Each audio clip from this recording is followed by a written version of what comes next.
consoler. Je marche avec mon Sauveur. Non, jamais tout seul. Oh non, jamais tout seul. Jésus, mon Sauveur me garde. Jamais ne me laisse seul. Non, jamais tout seul. Oh non, jamais tout seul. Jésus, mon Sauveur me garde. Je ne suis jamais tout seul. L'aube matinale,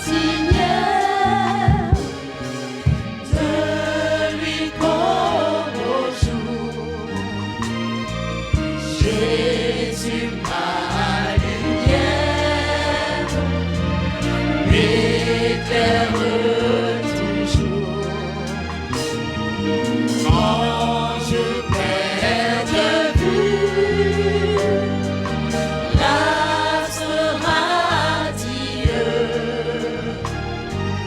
à travers la nuit, Jésus me montre les cieux. Non, jamais tout seul. Oh non, jamais tout seul. Jésus, mon Sauveur me garde. Jamais ne me laisse seul. Non, jamais tout seul. Oh non, jamais tout seul. Jésus, mon Sauveur me garde. Je ne suis jamais tout seul. Les dangers à tout, subtil inconnu, de près ils m'entourent. Plus près est Jésus, qui dans le voyage me redit ses voix. Ne crains rien, courage, je suis toujours avec toi. Non, jamais tout seul. Oh non, jamais tout seul. Jésus, mon Sauveur me garde. Jamais ne me laisse seul. Non, jamais. Non, jamais tout seul. Oh non, jamais tout seul. Jésus, mon Sauveur me garde. Je ne suis jamais tout seul.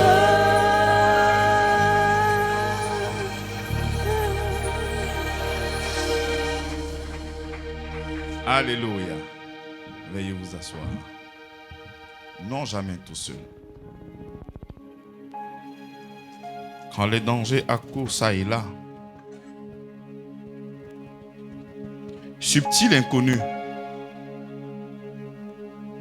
près il m'entoure, plus près est Jésus. Plus près est Jésus. Les défis sont là. Tu as la conscience permanente de ce problème et de cette difficulté. Jésus est plus près que tous ces défis, ces difficultés auxquelles tu es confronté. Il faut le croire. Il faut le déposer dans ton cœur. Il est plus présent que tout. C'est vrai que l'ennemi rôde. Mais le Seigneur, c'est lui qui campe avec toi. Rien ne pourra d'atteindre. Rien. Je te le dis au nom de Jésus-Christ. Rien. Rien. Gloire au Seigneur. Très content de vous revoir pour que nous puissions ensemble célébrer notre Seigneur. Nous appelons culte de célébration. Et nous venons pour le célébrer. Pourquoi le célébrer? Pourquoi le célébrer? Tu sais que tu peux venir au culte pour soumettre tes problèmes. Tu peux venir au culte pour que le Seigneur puisse agir dans ta vie. Tu peux venir au culte pour dire, Seigneur, souviens-toi de moi. Mais nous appelons culte de célébration. Parce que nous venons célébrer Christ. Nous venons célébrer Jésus-Christ. Nous venons célébrer son œuvre pour nous. Nous venons acclamer son nom. Parce que nous témoignons.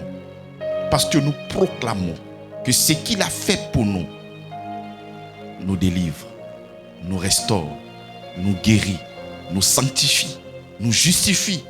Lorsque nous regardons la profondeur de l'œuvre de la croix, la véritable foi te poussera seulement qu'à le célébrer. Parce que tout ce qui est du domaine du recevoir, il t'a déjà donné. Raison pour laquelle nous venons. Pourquoi? Pour le célébrer. Les dimanches, nous venons saper comme jamais.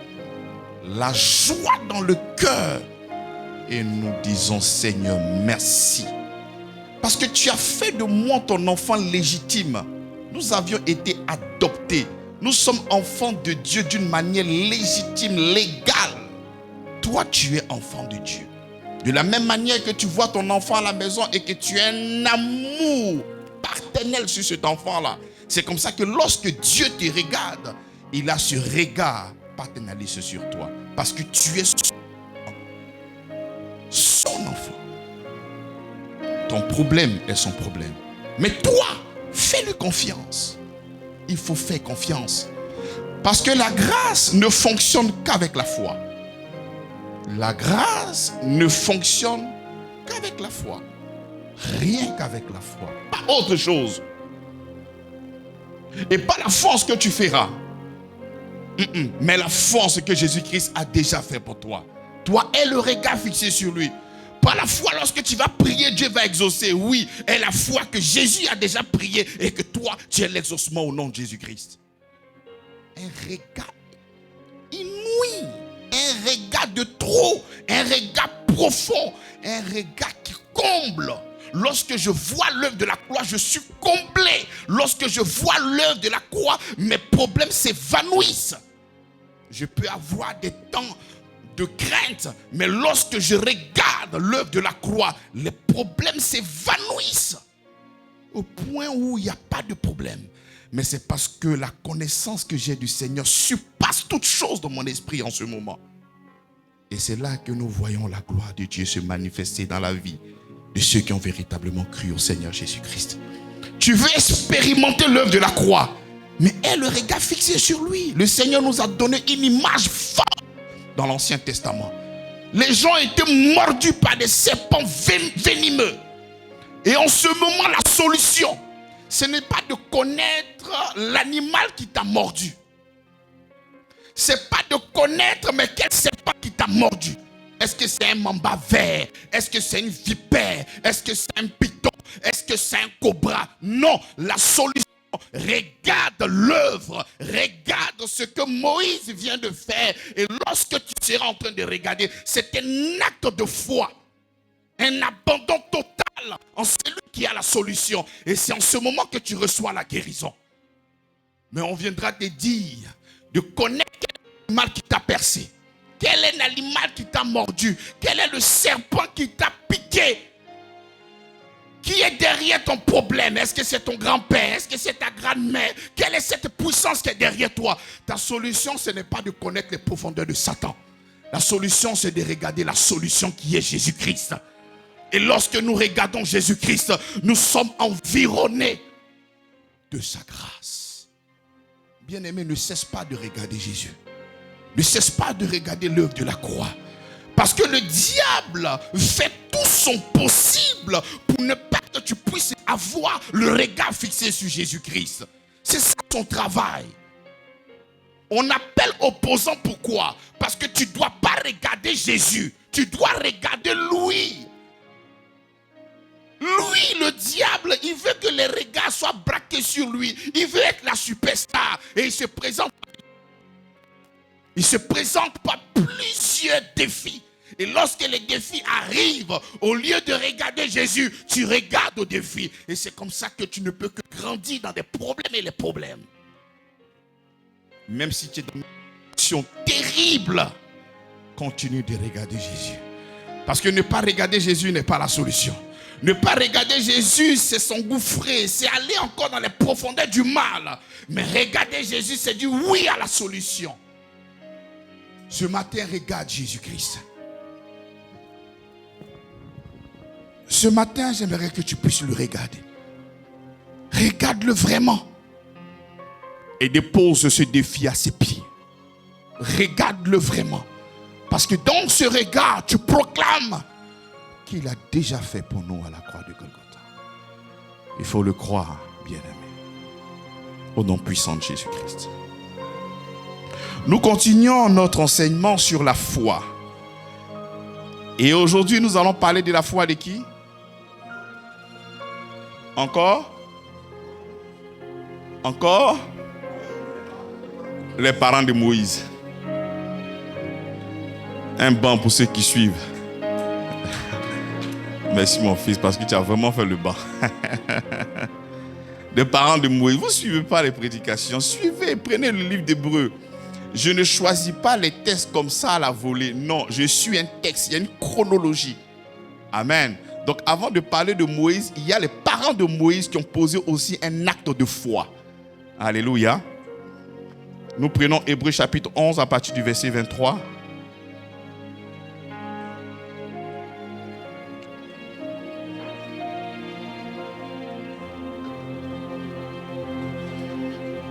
C'est par la foi que Moïse, à sa naissance, fut caché pendant 3 mois par ses parents. Parce qu'ils virent que l'enfant était beau et qu'il ne craignait pas l'ordre du roi. Alléluia. Voici un peu le texte de la foi des parents de Moïse. Amen. Nous allons aller dans le livre d'Exode.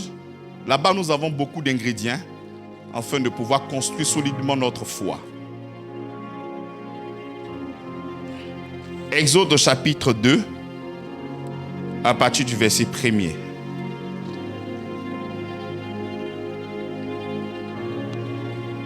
Un homme de la maison de Lévi avait pris pour femme une fille de Lévi. Cette femme devint enceinte et enfanta un fils. Elle vit qu'il était beau et elle le cacha pendant 3 mois. Ne pouvant plus le cacher, elle prit une caisse de jonc qu'elle endurcit de bitume et de pois. Elle y mit l'enfant et le déposa parmi les roseaux, sur le bord du fleuve. La sœur de l'enfant se tint à quelque distance pour savoir ce qui lui arriverait. La fille de Pharaon descendit au fleuve pour se baigner, et ses compagnons se promenaient du long du fleuve. Elle aperçut la caisse au milieu des roseaux, et elle envoya sa servante pour la prendre. Elle l'ouvrit et vit l'enfant. C'était un petit garçon qui pleurait. Elle en eut pitié et elle dit: c'est un enfant des Hébreux. Alors la sœur de l'enfant dit à la fille de Pharaon: veux-tu que j'aille te chercher une nourrice parmi les femmes des Hébreux pour allaiter cet enfant? Va, lui répondit la fille de Pharaon. Et la jeune fille alla chercher la mère de l'enfant.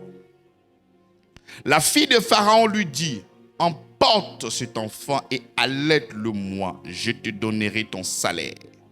La femme prit l'enfant et l'allaita.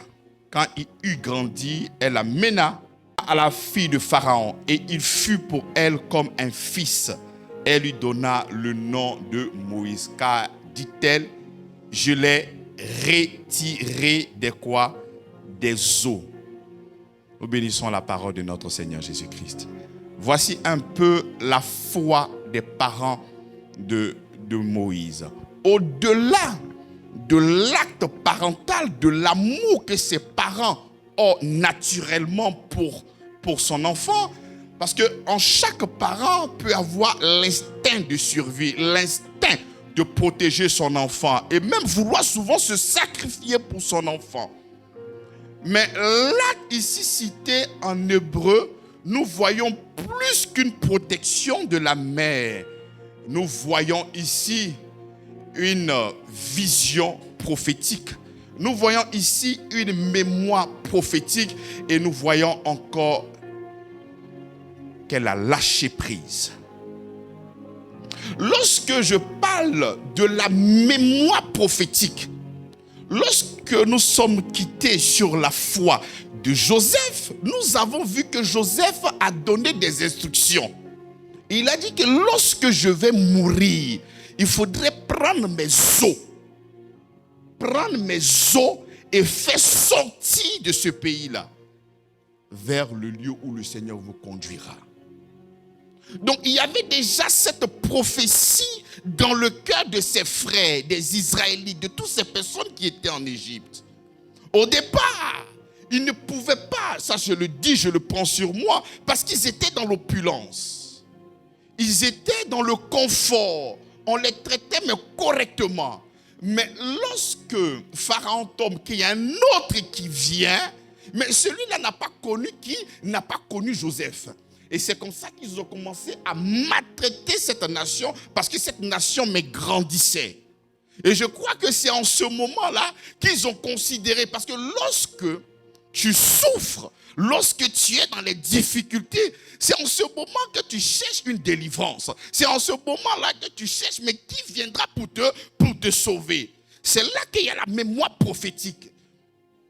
Pourquoi? Parce que Joseph lui-même, il a dit, lorsqu'il disait de garder ses os, il était en train, prime abord, sa foi gardait la parole de Dieu dans son cœur, parce qu'il savait que là où il se trouvait là, ce n'était pas leur destinée, ce n'était pas leur destination. Les destinations, ce n'était pas Égypte, c'était la terre promise. Et cette terre-là n'était pas leur terre. Donc lorsque nous voyons que Joseph a manifesté la foi en gardant la parole, c'était par rapport à la destination. Donc il dit, prenez mes os et sortez d'ici. Sortez. De l'autre côté, nous voyons un acte de délivrance. Parce qu'il dit, le Seigneur vous visitera. Et quand il va vous visiter, vous allez prendre mes os et sortir de ce lieu. Donc il était aussi en train d'annoncer que le Seigneur viendra vous visiter.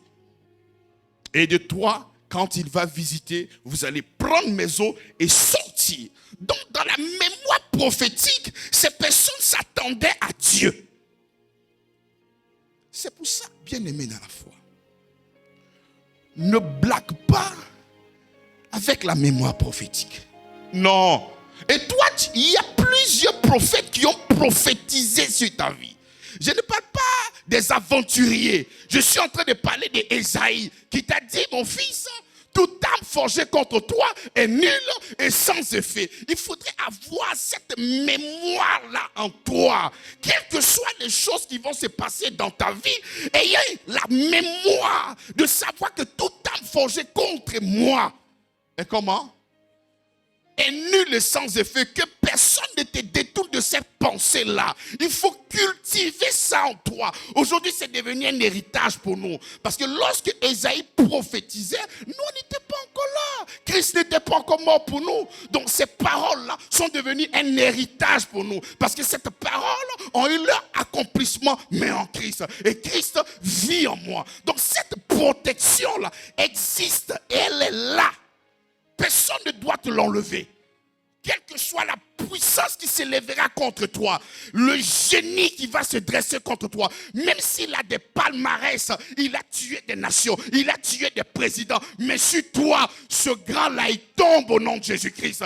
Il va fléchir genoux. Pourquoi? Parce que cette parole-là ne vient pas d'un aventurier. Cette parole-là, c'est poussée par l'Esprit de Christ qui l'a prophétisé. Et il a dit que toute arme forgée contre toi est nulle et sans effet.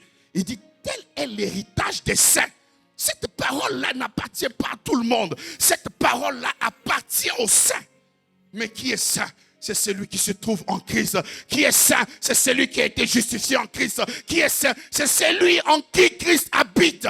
C'est lui qui est saint. La sainteté n'est pas un comportement, mais c'est une présence. Et cette présence, c'est Jésus. Et Jésus, il est en moi.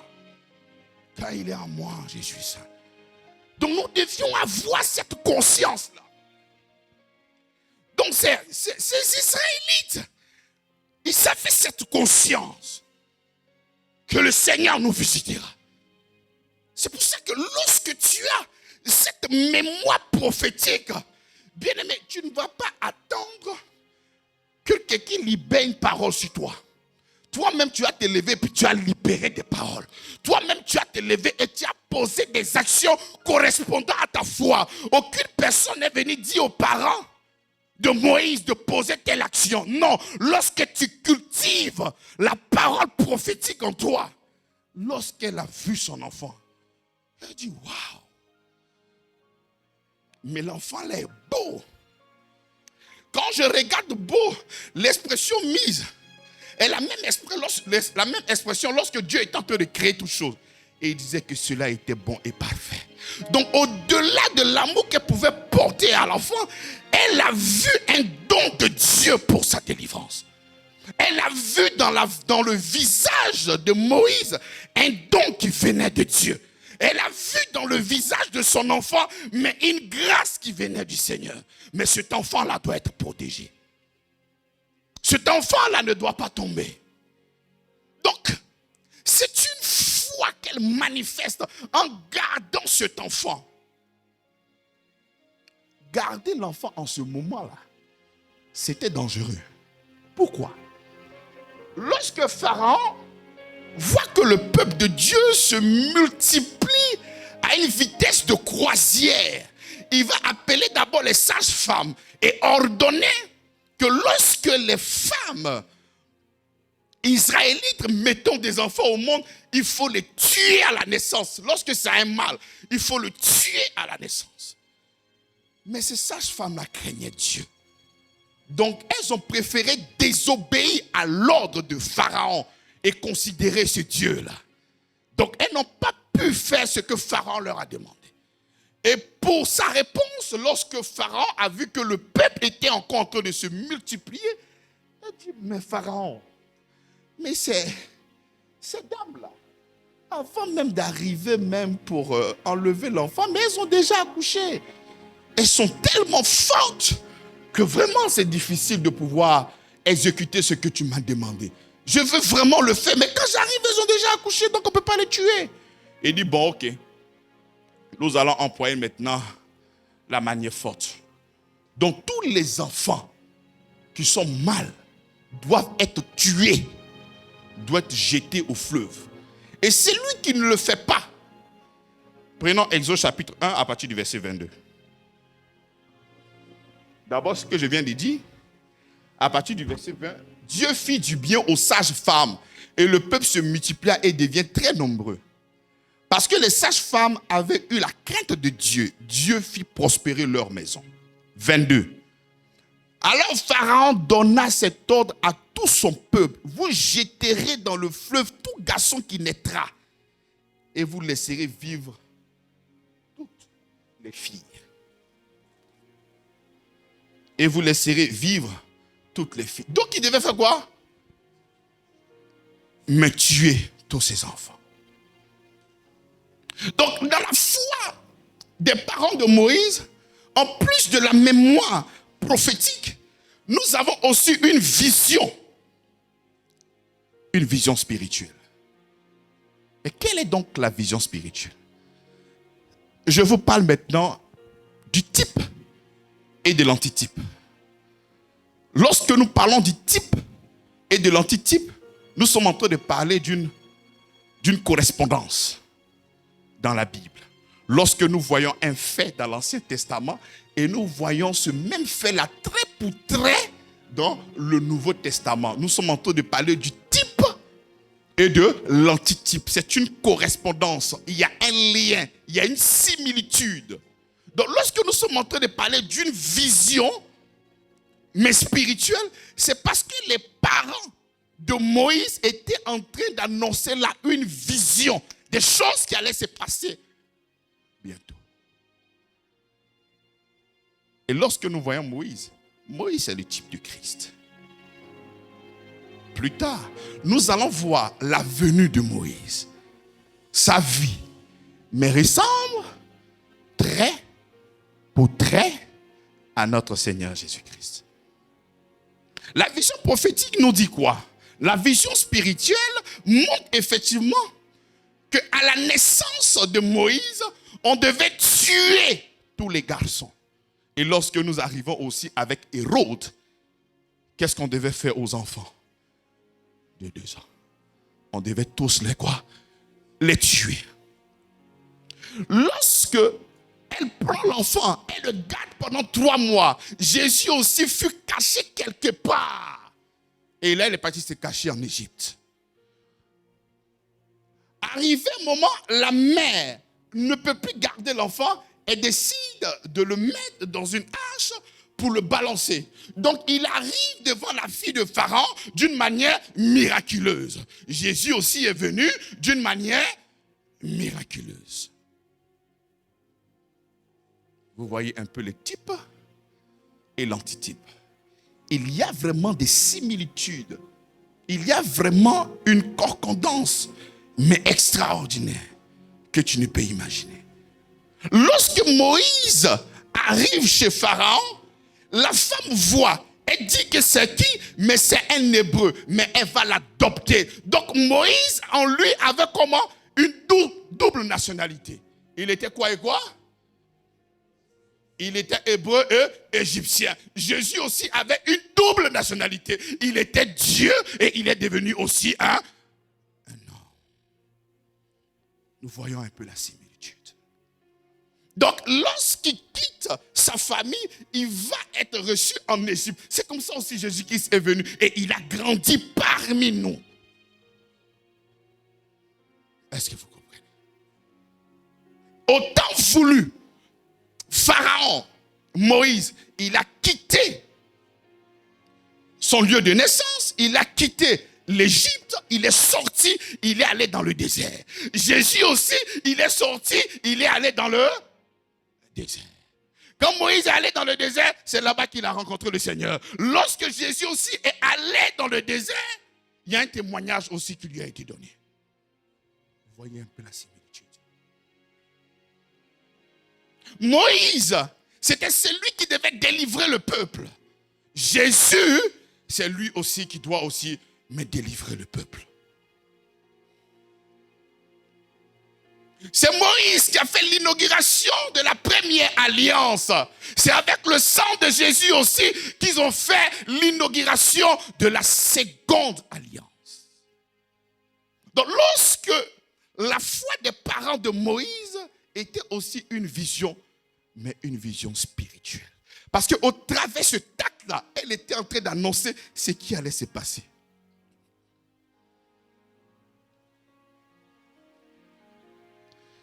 Jésus n'est pas une histoire de conte et légende. Ce n'est pas un mythe, c'est une réalité spirituelle. Ne pas croire en Jésus, ce n'est pas croire ton existence. Si tu dis que tu ne crois pas en Jésus, il ne faut pas croire que toi tu existes. Tu es du vent. Et nous avons aussi les parents qui ont lâché prise. Pourquoi lâcher prise? Relisons.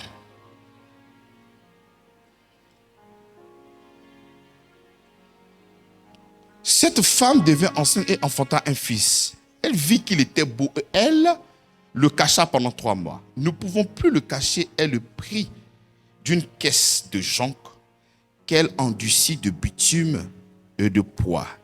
Elle y met l'enfant et le déposa parmi le roseau, sur le bord du fleuve. La femme de l'enfant se tint à quelque distance pour savoir ce qui lui arrivait.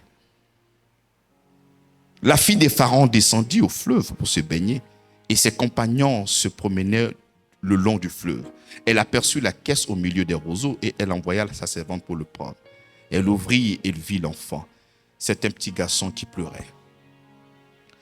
Lorsque les parents de Moïse gardent l'enfant pendant 3 mois, mais jusqu'à quand? Parce que forcément, ils allaient l'attraper.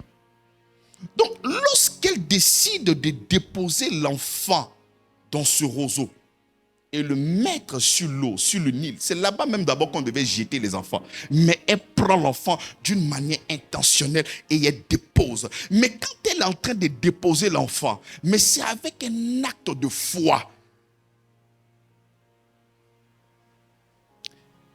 J'ai fait tout ce que je pouvais faire. J'ai caché l'enfant pendant 3 mois. Humainement parlant, j'ai tout donné. Le niveau où je suis arrivé, Seigneur, rien de moi, mais tout de toi. Non. Arrivé au moment de ta vie, bien-aimé, j'aimerais que tu laisses le Seigneur prendre le contrôle de ta vie. Tu ne peux pas être alpha et oméga de ta propre vie. Laisse que le Seigneur soit alpha et oméga. Voilà pourquoi dans la vie, il arrive des moments où il faut lâcher prise. Lâcher prise. On vous a appris que la foi, c'est toujours arracher. J'arrache mon mariage. J'arrache ma grossesse. J'arrache mon argent qu'ils ont volé. J'arrache, listez-moi ce que vous arrachez. J'arrache ma mémoire. Je ne sais pas qu'est-ce que vous arrachez à chaque fois. Mais la foi aussi, c'est aussi laisser partir. La foi, ce n'est pas toujours garder. Non. Souvent, ce n'est pas la foi qui te pousse à garder, c'est la peur d'échouer. La peur d'échouer t'a fait accepter l'inacceptable. Mais si je n'ai pas cette personne dans ma vie, je fonctionne comment? Quand tu finis de dire ça, tu mets Dieu où dans tes pensées? Quand tu finis de faire sortir ce genre de boutade là, mais tu mets Dieu à quel niveau de ta vie?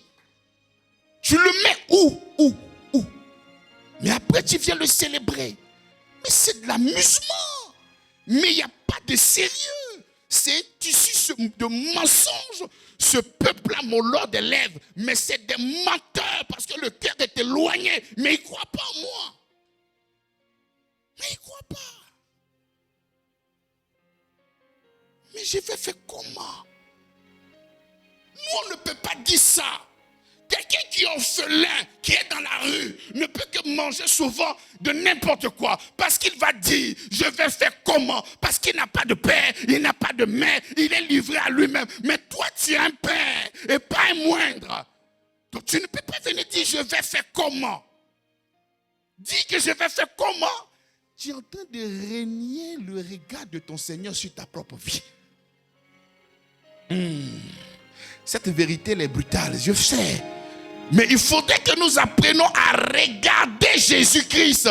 Parce que nous disons que nous regardons Jésus, mais nous ne le regardons pas vraiment. Apprenez à regarder et à compter vraiment sur lui. Ah, je vais faire comment? Il y a des paroles qui ne doivent pas sortir de votre bouche. Si tu ne comprends pas cette situation, je te donne un conseil.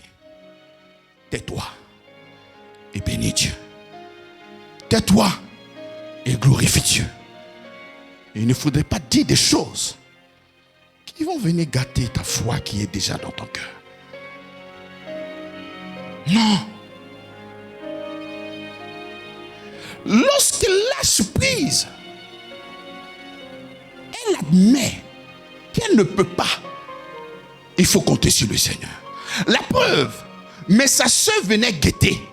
Et lorsque sa soeur venait guetter, ce n'est pas guetter pour savoir s'il va mourir, mais c'est parce qu'il y a une confiance dans son cœur que quelqu'un allait réceptionner son enfant.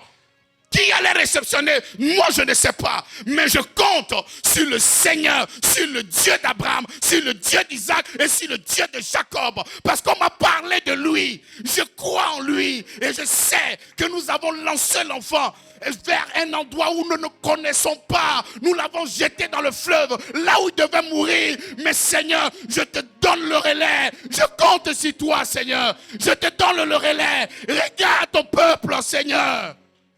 Un sauveur qui vient d'être sauvé.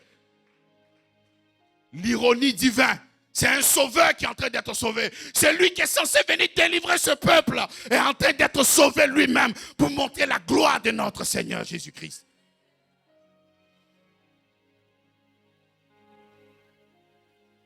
Mais nous avons peur de lâcher prise. À cause des réalités. À cause de certaines choses qui nous environnent. Et nous voulons manifester la foi d'autrefois. Mais la foi d'autrefois, les gars, ils n'étaient pas normaux. Non. C'est pas possible.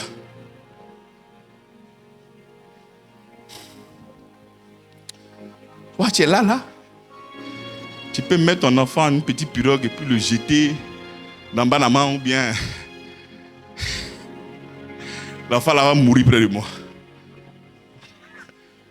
Et c'est ici que tu vas mourir et t'enterrer.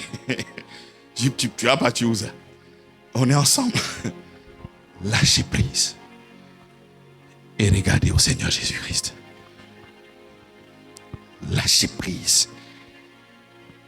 Et le problème que nous avons, je reste là, je ne bouge pas. Le problème que nous avons, on ne peut pas lâcher prise. Tu sais ça ou bien tu ne sais pas? J'ai dit on ne peut pas lâcher prise. Il y a très longtemps, quelqu'un vient me donner un songe.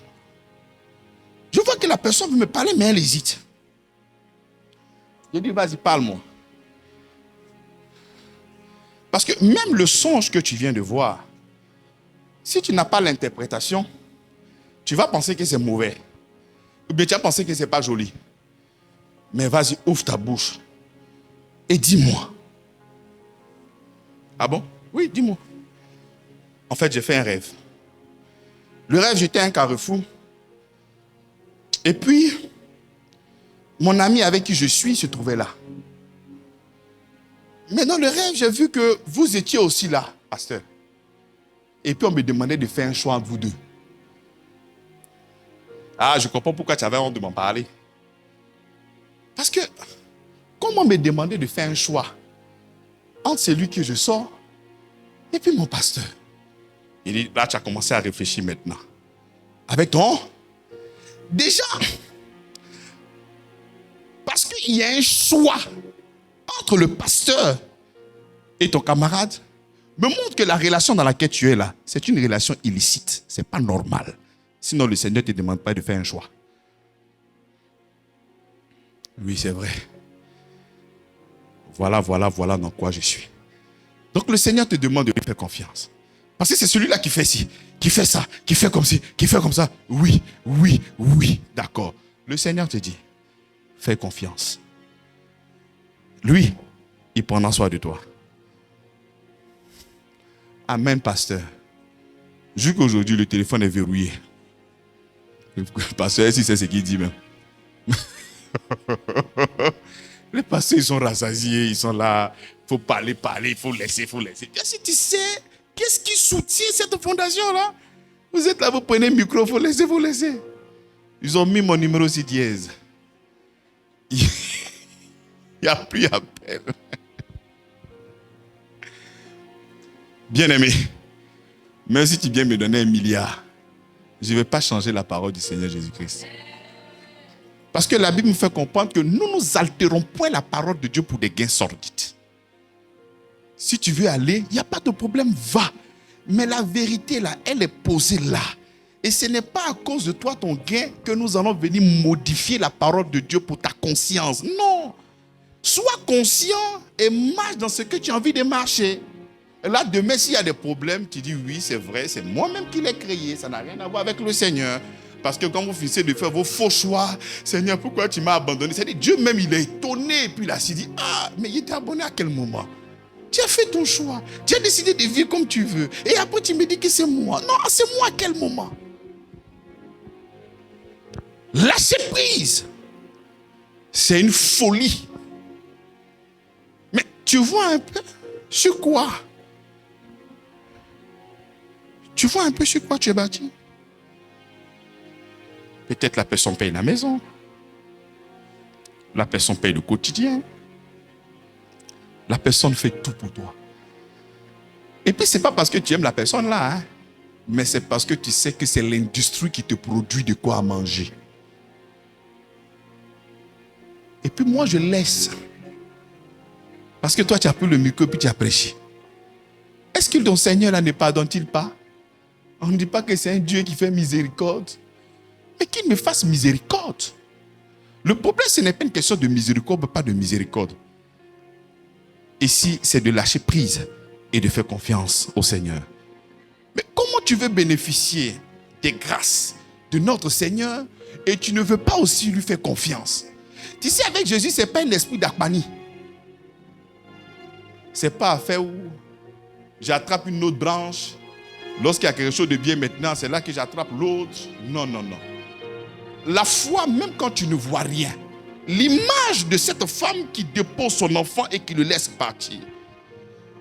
Mais dis-moi, elle, en ce moment-là, est-ce qu'elle pouvait compter sur elle-même?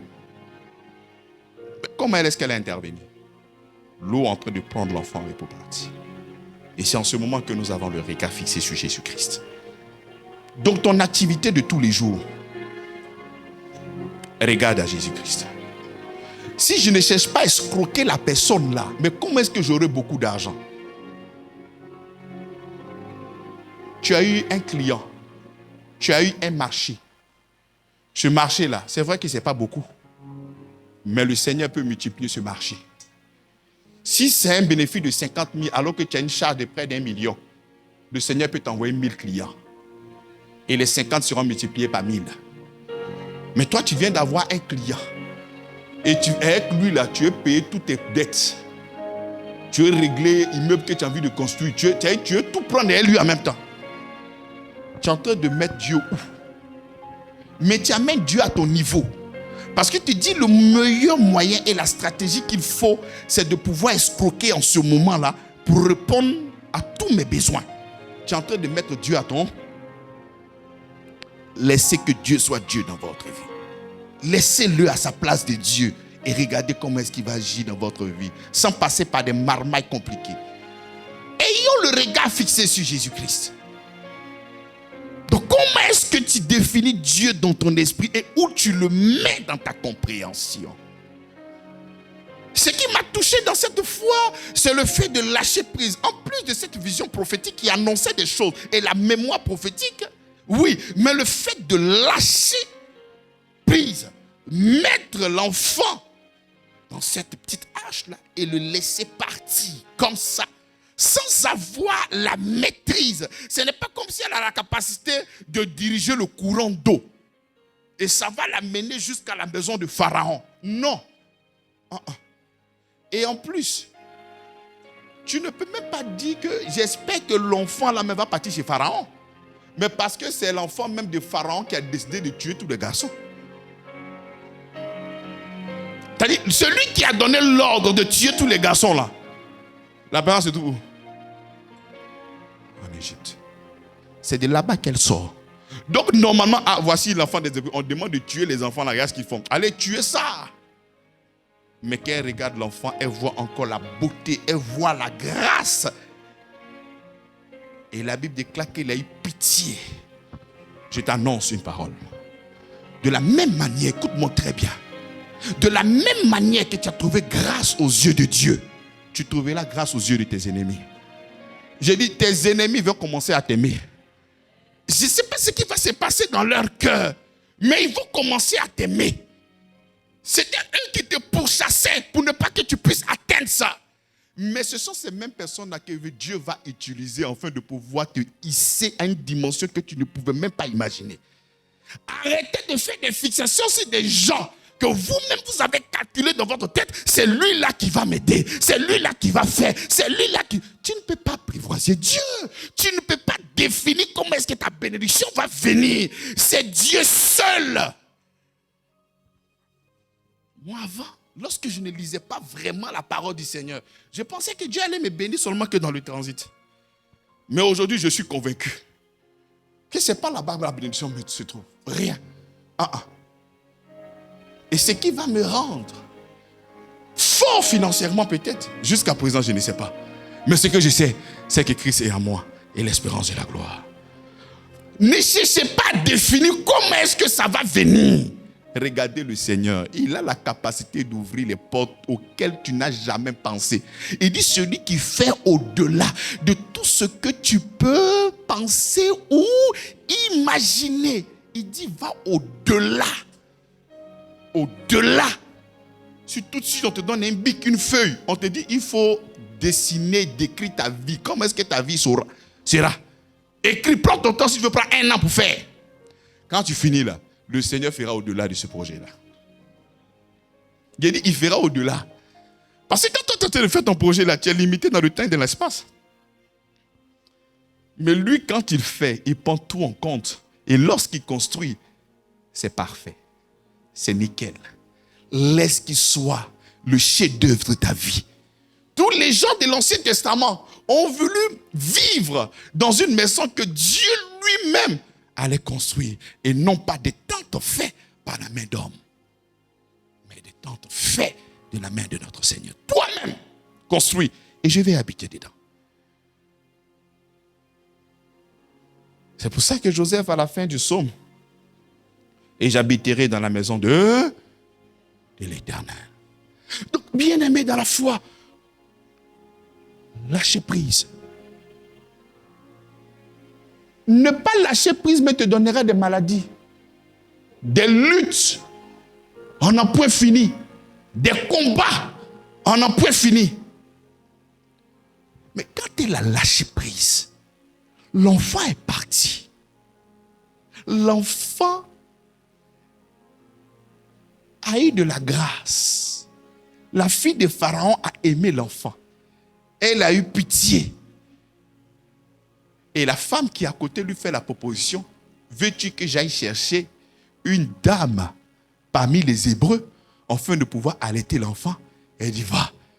Donc cette femme qui a laissé son enfant partir, qui a lâché prise, dans quelques heures, on reprend l'enfant et on vient lui donner un salaire pour qu'elle puisse donner de l'air à cet enfant-là. Ah, tu as déjà vu où ça?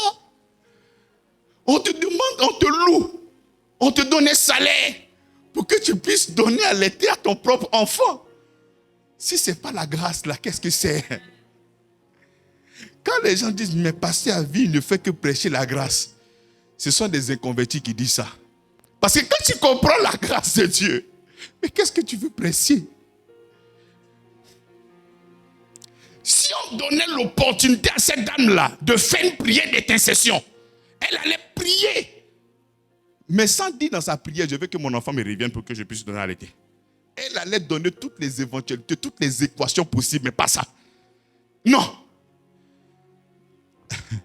Mais le Seigneur, il est le meilleur des équations. Lorsqu'il traite ton devoir, quand tu regardes, tu n'as pas le temps de parler, tu es là pour acclamer le Seigneur. Tu dis, ouais, Seigneur, tu es un 10.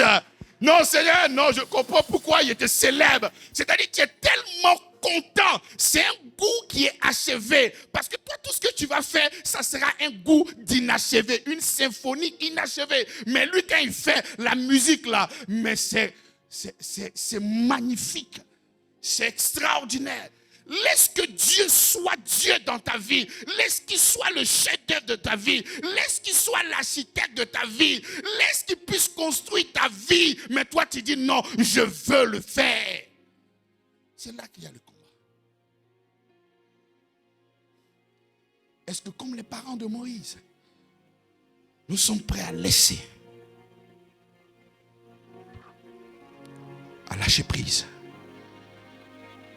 Prends et va dans tous les compartiments de ta vie, de ton business, dans ta position maritale, l'éducation avec tes enfants, dans tes collaborations, dans tes amis, partout. Prends cette vérité-là et il faut sillonner dedans. Est-ce que tu laisses le Seigneur être au contrôle?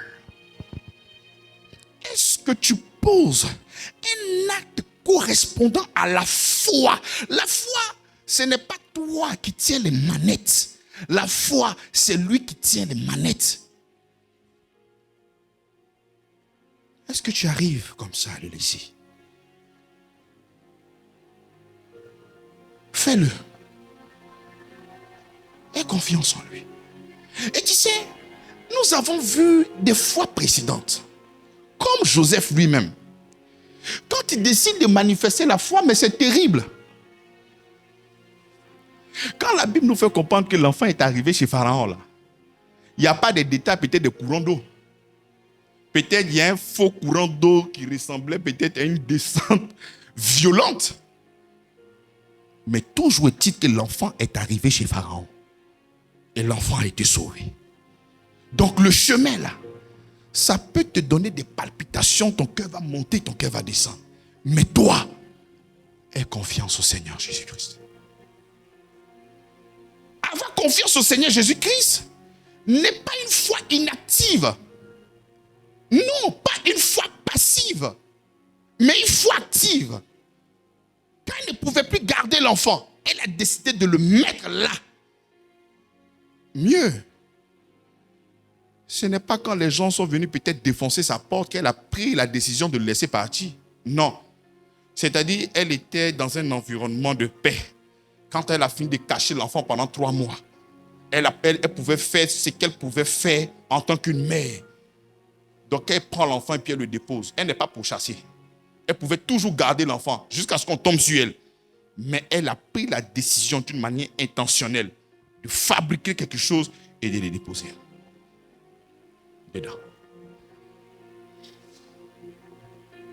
Et quand tu regardes même, la matière avec laquelle elle a fabriqué, c'était le roseau. Jésus-Christ, quand il est rentré, c'est quoi ils ont pu pour l'accueillir?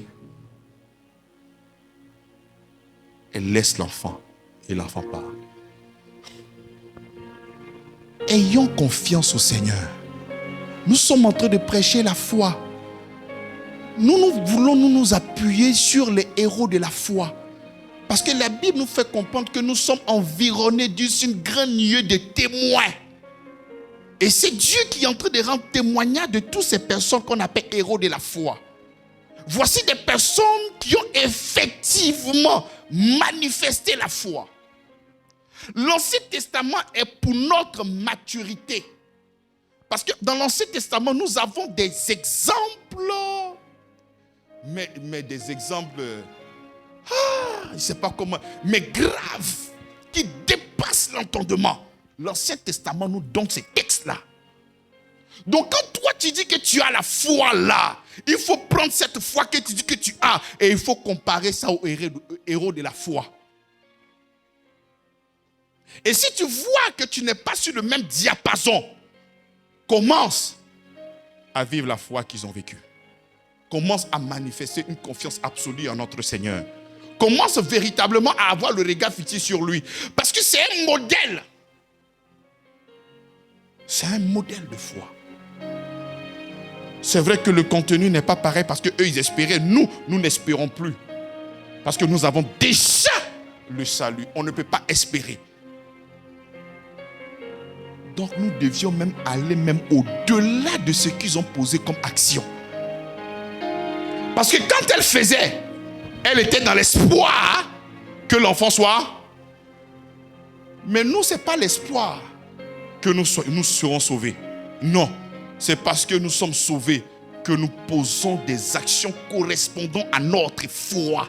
Parce que nous savons que nous ne serons jamais mais abandonnés, jamais délaissés. Et nous posons un acte de foi correspondant à ça.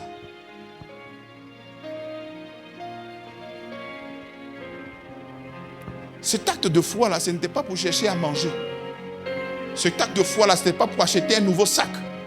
Cet acte de foi était lié à leur délivrance. Parce que lorsqu'elle voit la beauté de son fils, je vous ai dit dès le commencement, il y a une mémoire prophétique dans son esprit. Donc ce n'est pas pour des biens matériels, non. C'est parce qu'il croit que de cet enfant-là a sonné l'heure de la délivrance. Donc notre foi est liée à la délivrance. Notre foi est liée à ce que Christ a fait pour nous, en fait de nous délivrer de la puissance du diable. C'est cette foi-là. Tu rends témoignage à chaque fois à l'église. J'avais pas de maison, Dieu a fait une maison. Je dis amen, c'est une grâce. Le Seigneur se manifeste aussi dedans.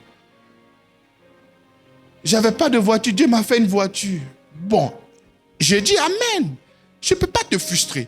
Parce que tout ce que je viens de dire là, un sorcier aussi peut venir en témoignage. Un féticheur dernier cri même, vrai marabout même peut dire ça. J'avais pas de voiture, j'ai eu voiture. J'avais pas de femme, j'ai eu femme. Mais la chose même la plus honteuse, Dieu a fait, il y a eu visa. Les Blancs ne veulent pas que vous venez rester chez eux là-bas. Parce que qui tu viens, tu restes. Donc ils ont mis des balises, on regarde ton visage. Lui, il ressemble à quelqu'un qui a fui son pays pour rester là-bas. Donc on ne lui donne pas. Les sorciers sont contre moi, Seigneur. Je me lève quand celui qui a bloqué mon visa, le pied noir qui a bloqué mon visa, je le détruis. Oh, le sorcier là, c'est le blanc. Il dit, il ne faut pas venir chez lui et puis tu vas rester chez lui. Il a le visa. Oui, la main de Dieu. Oui. Oh. J'ai cherché le visa la première fois, ça n'a pas marché. J'ai dit non. Deuxième fois, ça n'a pas marché. Troisième fois, le Seigneur a arraché le visa et puis m'a donné.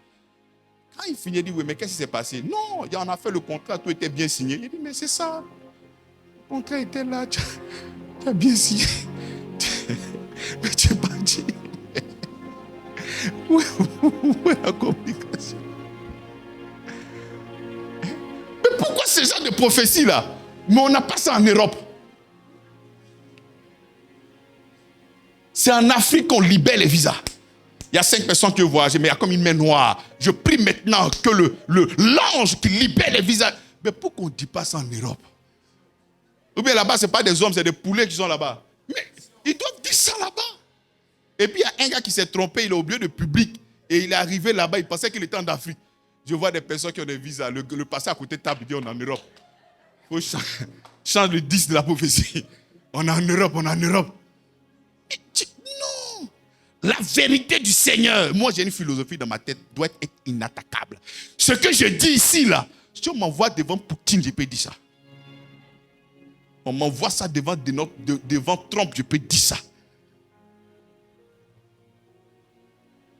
Je peux dire que tout temps forgé contre un nul et sans effet. Il va dire Amen. Tu n'as pas venu dire à quelqu'un, je vois qu'il y a les sorciers derrière toi. Mais il va t'arrêter pour te faire du mal. Parce que tu te fous de lui en fait. Donc nous devons véritablement arrêter toutes ces choses-là. Donc quand je veux voir des gens qui vont venir témoigner.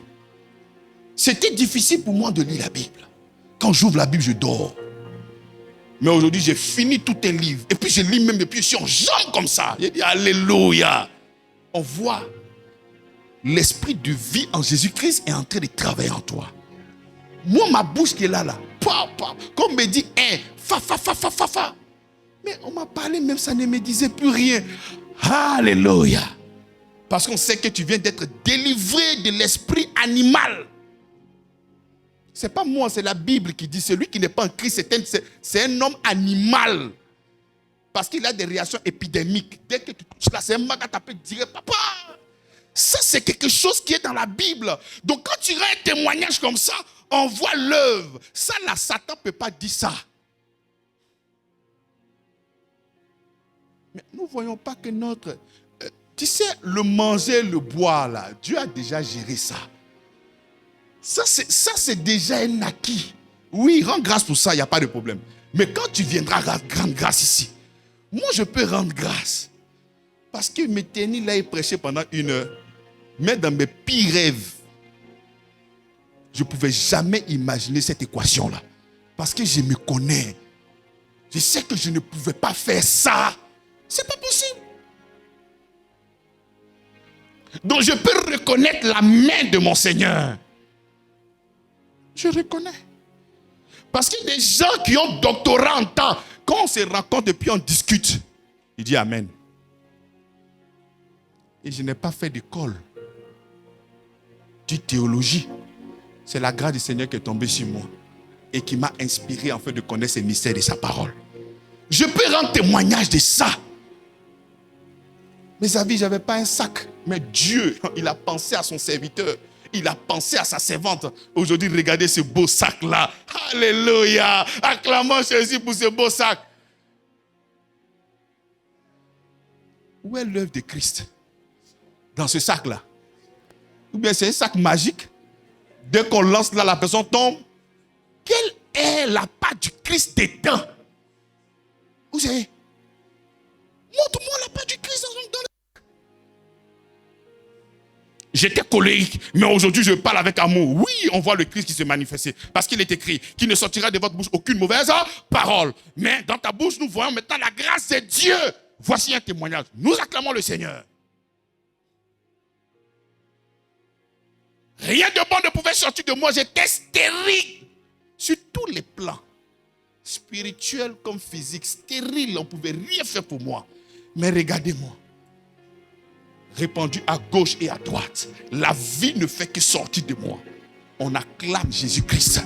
On dit oui, nous voyons l'œuvre du Seigneur. Tu as porté le louboutin là. Quelle est la part du Seigneur dans ce louboutin? Tu as porté un bijou d'1 milliard. Où est? Non, ce n'est pas à qui appartient mon Dieu là. C'est à lui appartient l'or et le diamant. Oh! Où est la part du Christ dedans? Hein? D'accord.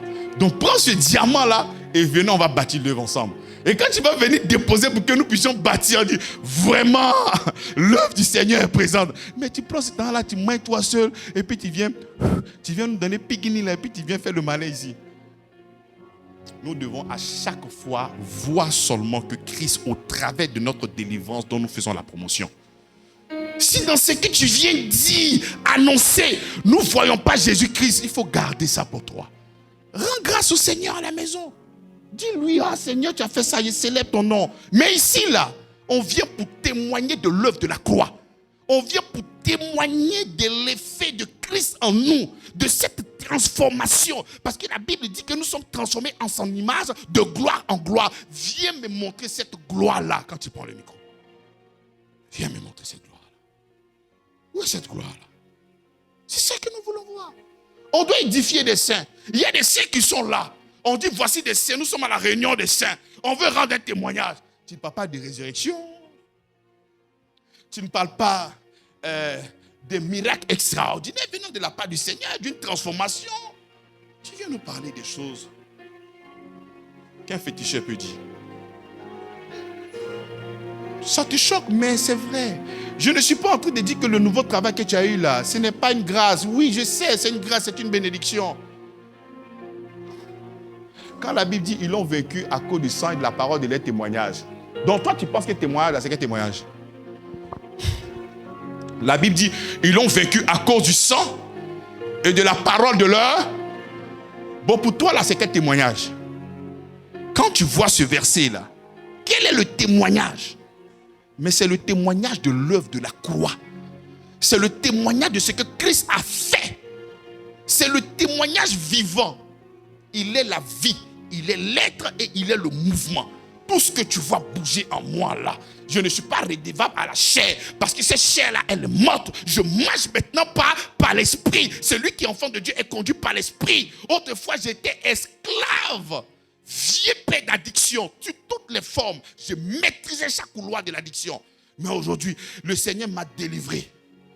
Non pas par des systèmes, mais délivré de sa puissance, par sa puissance. On dit amen à cela. Donc quand nous sommes en train de parler de la foi des parents de Moïse, cette foi-là ciblait encore qui? Christ. Voilà pourquoi nous disons que nous sommes toujours à la recherche de... S'il n'y a pas Christ dans ton affaire, ça ne nous intéresse pas. Si dans ce que tu vas dire là, il n'y a pas Christ, ça ne nous intéresse pas. Dis ça avec ta femme, tes enfants, ton mari. Vous dansez là-bas. Nous, si nous sommes à la recherche de Christ, parle-nous de Christ. On veut grandir dans la connaissance de Christ. Afin de pouvoir impacter les vies. Toucher les vies. Pose des actions. Pose des actions. Posez des actions dans votre vie. Dans votre ménage, posez des actions. Si tu estimais que tu as trop parlé, tu as trop donné conseil à ton mari, arrivé un moment, tais-toi. Pierre nous dit que la femme, prenons 1 Pierre, chapitre 3.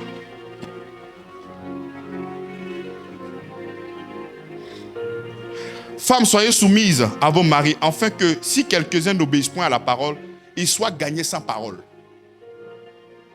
Tu as parlé matin, tu as parlé à midi, tu as parlé le soir. Tu es fatigué. Commence à vivre le Christ dans ta maison.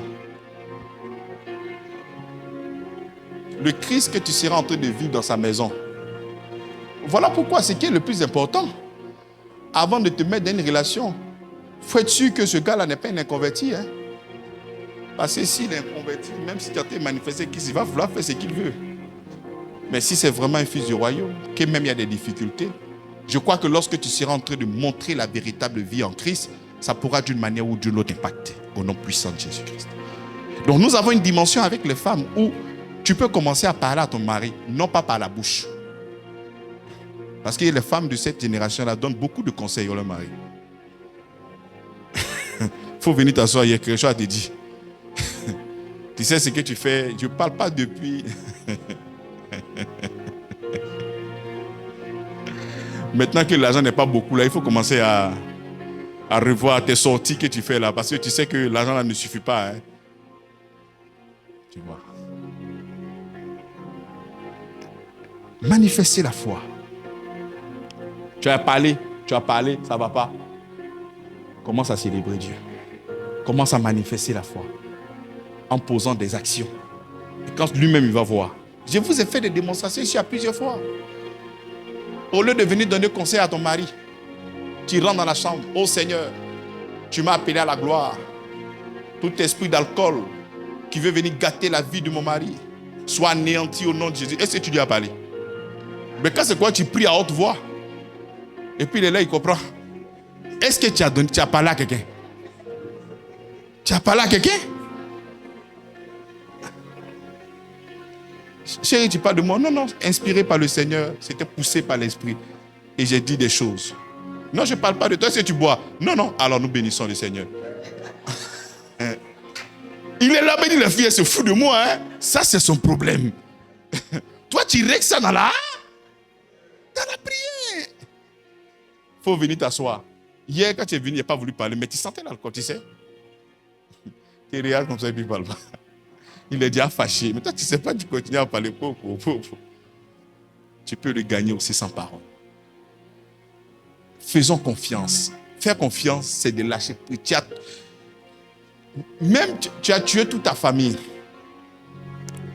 Tu as tué les membres de ta famille. Tu as tué les sorciers. Tu as fini côté maternel. Quand tu fais le bilan, tu vois que tous sont morts. Tu attaques maintenant côté paternel. Tu vois que tous sont morts. Tu vas maintenant dans la vie de ton époux maintenant. L'autre côté là, on dirait que c'est pas trop prudent. On finit aussi. Arrive un moment, lâche prise. Hein? Faut dire, je dépose les armes, Seigneur. Je compte sur toi, Badi, de maintenant. Parce qu'il est trop tué. Hein? Je vais te montrer que je ne peux pas tuer tout le monde, mais au moins, je me repose maintenant de mes œuvres. Hein? Laisse que ta grâce maintenant puisse me toucher. Je ne veux plus tuer. Donc, lâchez prise aussi là-bas. Pour l'éducation de ton enfant, tu as battu ton enfant. Tu as battu. Arrivé un moment, lui-même, là, il se sent à l'aise et le coup maintenant. Parce que tu es en train de le former pour que demain, il soit un bon lutteur. Tu l'as frappé jusqu'à un bon matin, il va te frapper. Arrivé un moment, lâche prise. Arrête de le frapper. Commence à compter sur le Seigneur. Prie. Parce que nous autres, on était des grands voyous, des bandits. Mais le Seigneur nous a transformés. Et ce n'est pas l'effort d'un homme. C'est la grâce du Seigneur qui est tombée sur nous. Et puis toi-même qui es en train de parler tous les jours sur la vie de ton enfant comme si l'enfant est le plus vaurien de la terre. Toi-même là, on n'a qu'à parler de ta vie ici. On n'a qu'à parler de ta vie. Est-ce que tu es prêt à venir à ton bulletin? Voir tes notes? Souvent, l'enfant te cherche, papa, il faut venir m'expliquer. Oh, il n'y a pas le temps. C'est pas parce qu'il n'a pas eu le temps, il ne comprend pas. Il ne peut pas lire. L'enfant dit, papa, il y a un test en anglais. Et allô, mon fils, je viens.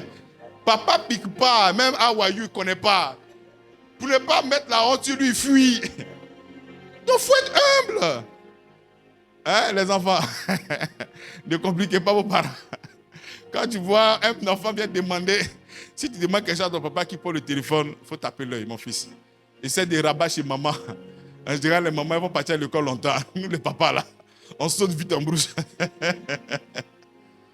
Lâchons prise dans tous nos domaines. Lâchons prise. Lâchons prise.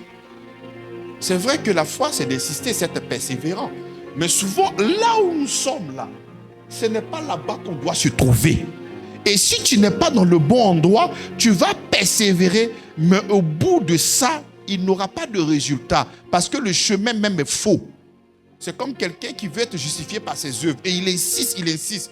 Mais aussi longtemps qu'il va insister, il n'aura pas de résultat. Parce que la sanctification et la sainteté ne se trouvent pas à cette porte-là. Donc, arrivé un moment, il faut reconsidérer tes choix. Il ne faut pas attendre qu'il y ait le malheur. Il ne faudrait pas attendre qu'il y ait un drame. Il ne faudrait pas attendre qu'il y ait de problèmes avant de reconsidérer ton choix. Il y a des gens qui veulent souvent aller à l'extrême. Non, j'attends la goutte d'eau. Est-ce que tu as besoin d'attendre la goutte d'eau pour qu'on puisse te tuer d'abord? Est-ce que tu as besoin d'attendre ça? Tu n'as pas besoin d'attendre ça. Posez des actions correspondant à votre foi. Lâcher prise quand il le faut. Lâcher prise aussi est un acte de foi. Ce n'est pas toujours garder. Nous voyons la mère de Moïse qui a fait quoi? Qui a lâché prise, qui a déposé l'enfant sur l'île, là où l'enfant devait mourir. Là où l'enfant devait mourir. C'est dans ce fleuve-là qu'on devait jeter. C'est dans cette île-là qu'on devait jeter l'enfant. Mais c'est là-bas qu'elle a déposé l'enfant. Mais avec une autre intention. Les autres les déposaient pour que l'enfant meure. Mais elle dépose l'enfant avec une intention. Quelle est cette intention-là? C'est que le Seigneur, le Dieu d'Abraham, d'Isaac et de Jacob est avec cet enfant.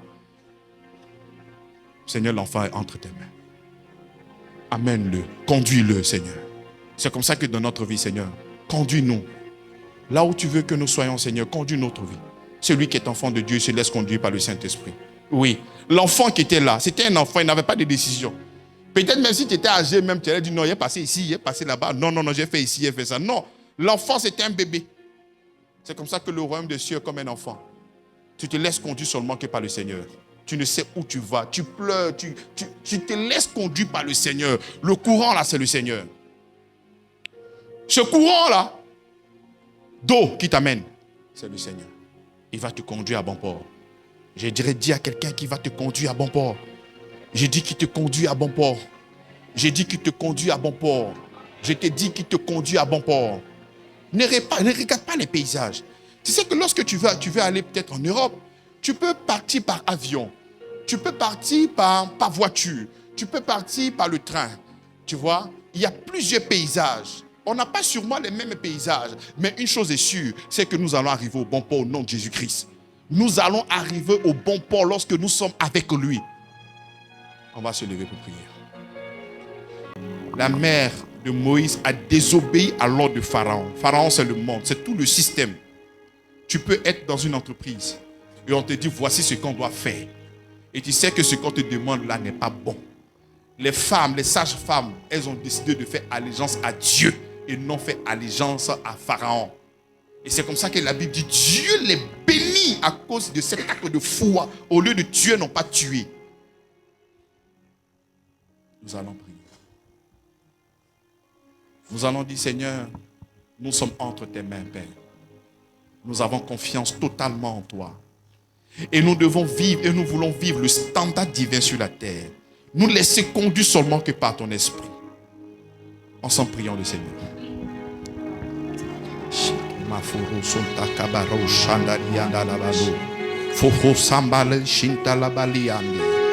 Rosanta Kabaro, Shontaba Fiandeliki and Alaba, Melo Rosumba La Fayandalabari, Rosunta, Lianalabaro, Shanda Kabafiandelia, Resanta Laliandeliko, Shanda Bafo, Et fota mande kando fosonda la badia.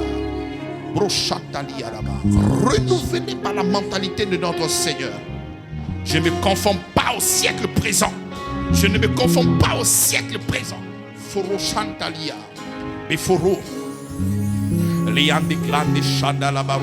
Meliande fo. Chandeliande clav. Bachota falianda. Sur toi, Les déclos mandelia. Rosoda balia. mes yeux, Foro chanda balia. sur toi. Nous nous laissons conduire par toi. Nous nous laissons, Seigneur, conduire par toi. Nous nous laissons conduire par toi, Seigneur. Les frotaliande, les candolo, chapapayanda. Les foros sandalia.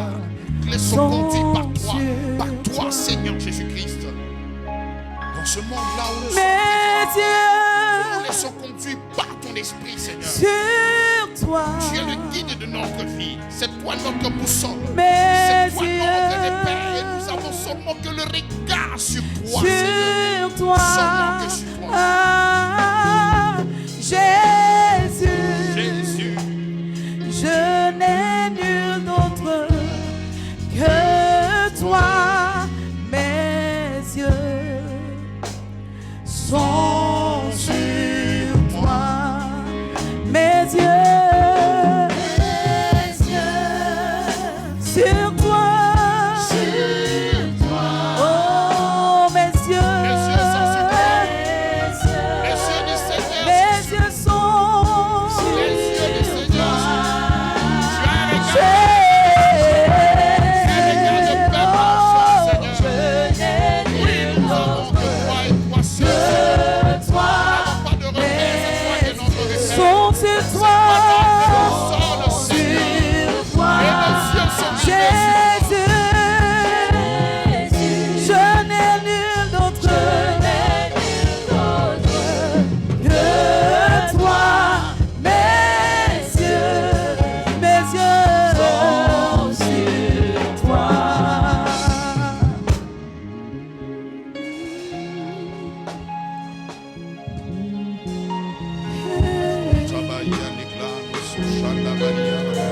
Mes yeux sont sur toi, Papa. Je n'ai nul d'autre que toi. Mes yeux sont sur toi. Nous allons prier. Seigneur, dans ce business-là où je suis, je compte sur toi. Seigneur, dans le business-là où je suis, je compte sur toi. Si d'autres évoluent avec des feux étrangers, mais nous n'avons pas besoin de regarder de l'autre côté. Nous n'avons seulement que le regard fixé sur toi. Parce que nous savons qu'en toi, c'est l'espérance de la gloire. Ensemble, prions le Seigneur. Nous avons le regard fixé sur toi, Seigneur. Sur toi et toi seul, Père. Si d'autres viennent avec des feux étrangers, si d'autres viennent avec des choses afin de pouvoir créer une faveur pour eux. Mais nous avons le regard fixé sur toi, Seigneur. Parce que nous savons que toute la bénédiction se trouve déjà en nous. Et nous marchons par la foi. Nous ne marchons pas par la vue, mais nous marchons par la foi. Nous ne marchons pas par la vue, mais nous marchons uniquement que par la foi du Fils de Dieu. Béni dans son béni, béni dans son et roi Dieu, yes béniant, bénanti, dada, béni, béni dans son et yes béniant, bénanti, dada, béni dans son. Mes yeux sur toi, Seigneur. Mes yeux sur toi, Père. mes yeux sont Mes yeux sur toi,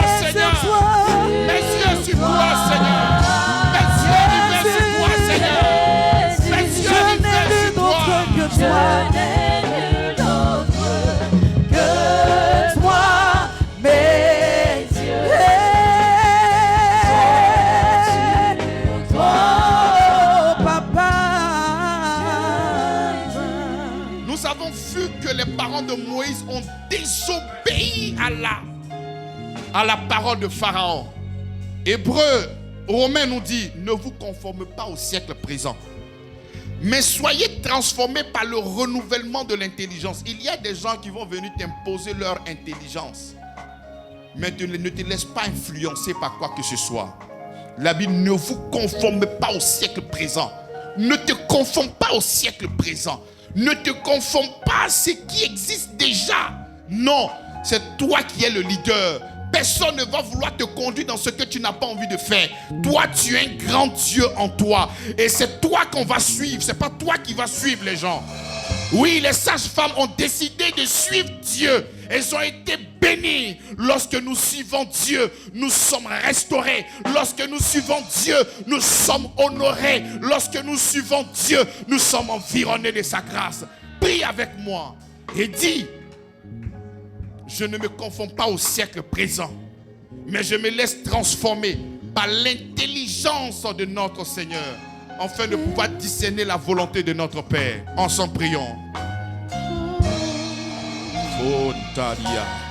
Nos yeux sont sur toi, Seigneur. Et nous ne nous conformons pas au siècle présent, mais nous sommes transformés par le renouvellement de l'intelligence, par le renouvellement de ta sagesse. Ta sagesse découle en moi. Je ne rentrerai pas dans des compromissions pour nuire à mon prochain, mais pour ta volonté. Mais pour manifester ta volonté, pour manifester ta grâce, pour manifester ton amour, pour manifester ta miséricorde, pour manifester la paix, pour manifester le divin en moi. Béni sois-tu, Seigneur. Je te rends toute la gloire. Toute la gloire te revient à toi, Jésus-Christ. À toi et à toi seul. Béni sois-tu. Oh, mes yeux sur toi. Oh, mes yeux sont fixés sur toi. Papa,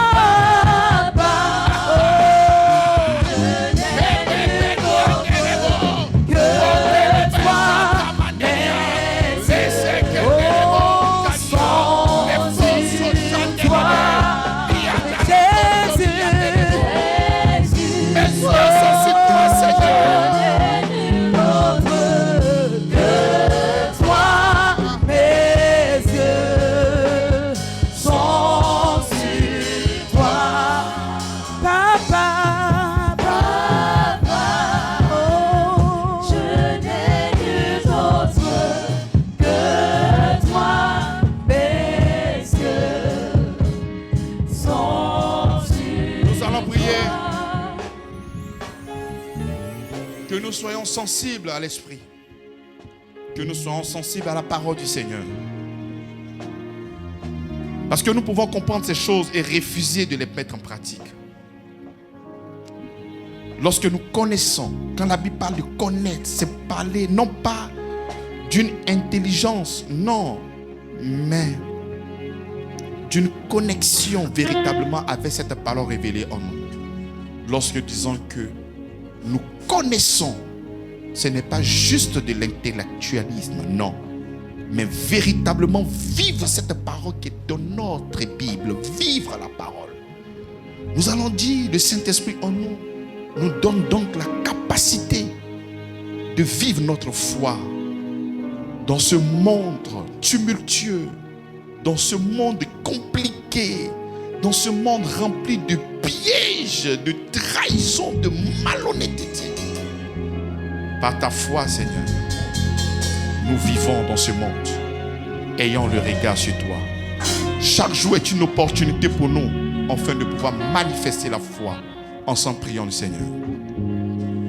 Gloire à toi, Père. Gloire à toi, Jésus-Christ. Dans ce monde hostile, un monde compliqué, difficile, rempli de pièges, de malhonnêteté, de trahison. Mais nous décidons de marcher par la foi. Ton esprit en nous donne la capacité de marcher par la foi. Et la foi qui vise l'œuvre de la gloire. La foi qui vise ce que tu as fait pour nous, Seigneur. À la croix de Golgotha. Nous lâchons prise. Et nous laissons le contrôle total de notre vie. Le contrôle total de notre vie. Total de notre vie.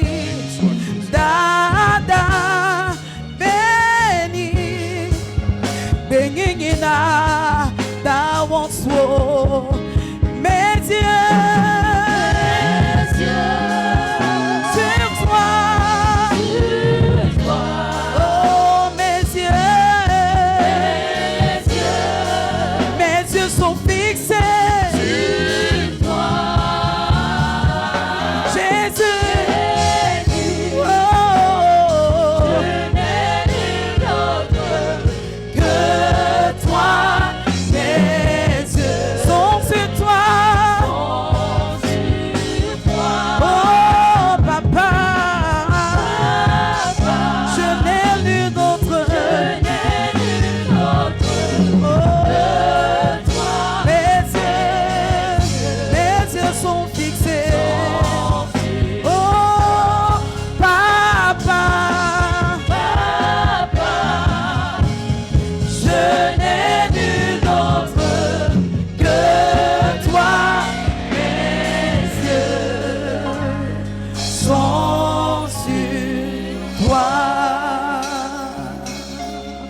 Alléluia. Nous allons prier le Seigneur. Alléluia. Nous allons prier le Seigneur, recommander son serviteur entre ses mains. Afin que son serviteur continue de prêcher cette vérité de l'évangile. Aujourd'hui, nous savons que l'évangile est falsifié pour des gains sordiques. Mais que le Seigneur maintient son serviteur uniquement que dans la vérité. Prions en recommandant les passants de la main du Seigneur.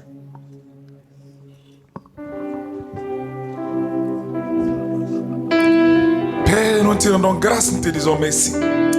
Comme ton serviteur, l'apôtre Paul l'a dit, nous ne falsifions pas l'évangile pour des gains sordiques. Parce que c'est l'évangile qui est le salut. L'évangile qui est cette bonne nouvelle qui nous conduit à Christ réellement. Mais aujourd'hui, nous sommes dans un environnement où l'évangile est vraiment toxique, falsifié pour des gains sordiques. Et Seigneur, pour grâce sur grâce, tu t'es choisi du milieu de nous, ton serviteur, à la personne du docteur Avi Patrice, pour nous conduire rien que dans la vérité. Et il n'est pas là pour nous manipuler, pour nous falsifier. Il n'est pas là pour prêcher sa propre personne, mais il est là pour nous révéler l'évangile, nous révéler Jésus-Christ. Et rien que Christ, comme l'apôtre Paul l'a dit, je n'ai pas cherché à connaître autre chose parmi vous que Jésus-Christ et Jésus-Christ crucifié. Et c'est ainsi que ton serviteur est là, toujours à la brèche, toujours pour nous annoncer l'évangile, Père. Nous prions pour son ministère, nous prions pour sa vie, Seigneur Père, qui demeure authentique, qui ne change point, et qui demeure, Seigneur Père, dans cette vérité de l'évangile, qui demeure, Père, dans cette foi, afin que, Père, que par son canal, il y ait plusieurs serviteurs, il y ait plusieurs prédicateurs de l'évangile dans cette nation, qui soit une référence en termes de vérité dans cette nation. Père, merci que ton serviteur, tu le remplis puissamment des dons spirituels. Remplis ton serviteur puissamment des dons spirituels. Fais d'équiper qui c'est ce peuple que nous sommes. Béni soit Père pour tout, Papa. Au nom de Jésus-Christ. Merci Père pour tout. À toi la gloire. Au nom de Jésus. te bénirai. Je ne considère pas ma propre vie comme précieuse, mais plutôt comme un moyen de compléter ma course avec allégresse et d'accomplir le ministère qui m'a été confié par le Seigneur Jésus, celui d'annoncer la merveilleuse nouvelle de la grâce divine. Je m'agenouille devant mon Père, de qui dérive tout nom de famille au ciel et sur la terre, afin qu'il me fortifie puissamment par son esprit dans mon être intérieur, pour que Christ puisse résider dans mon cœur par la foi.